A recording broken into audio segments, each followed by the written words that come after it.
भिडिअखौ गोसोआव दङना?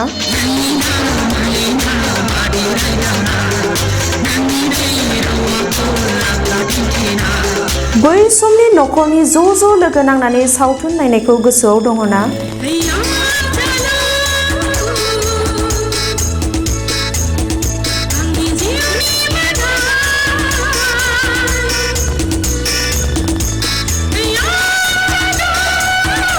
नोंथांमोना हाल जांख्रा जोबखांनायनि समाव गामियाव ज' नायनायखौ गोसोआव दङना?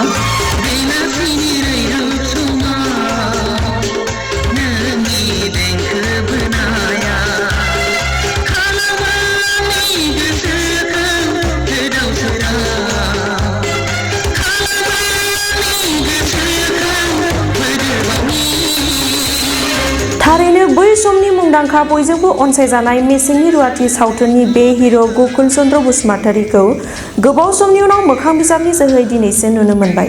नाथाय दुखुनांथाव बाथ्रादि बिथाङा दायो बेरामाव गोग्लैनानै दङ होननानै मोखां बिजाबनि गेजेरजों मिथिनो मोननाय जादों। मोनसे समाव बर' हारिमु लाखिनायाव गकुल बसुमतारीहाबो गावसिनि गोसो गोरबोजों बावसोमबोदोंमोन। नाथाय 2 बोसोरनिफ्रायनो बेमारजों भुगिनांनानै दं। नाथाय रांखावरिनि आंखाल जानायलाय मोजाङै फाहामथाय लानो हायाखैमोन। बे खौरांखौ मिथिनानै बिटिसिनि चिफ हाग्रामा महिलारिया मदद होयो। थारैनो बिटिसिनि चिफ हाग्रामा महिलारिया बयनिबो थाखाय दङ आरो बिटिसि ओनसोलखौ लानानै गासै आसामनि रायजो राजाफोरनि थाखाय खामानि मावगासिनो दङ आरो मावलांबाय थागोनखौ नुनो मोनदों। बिब्दिनो अलखदनि समाव रायजो राजाखौ मदद होनायानो सासे दैदेनगिरिनि बिबान।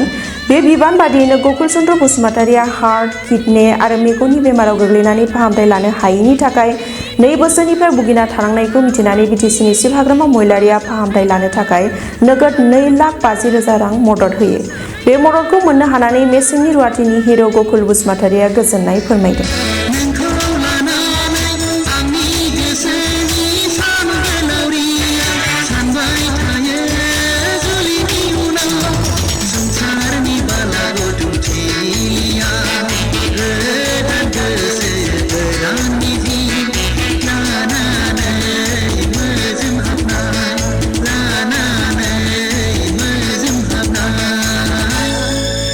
जोंनि बिटिसिनि चिफ हाग्रामा महिलारि सारनिसिम थोजासे साबायखर। माने आं किडनि, हार्ट ओमफ्राय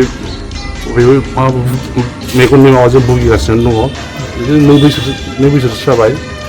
दा थाखा फैसा गैयिनि थाखायनो जेरावबो माबा मोजां ट्रिटमेन्ट लानो हायाखै।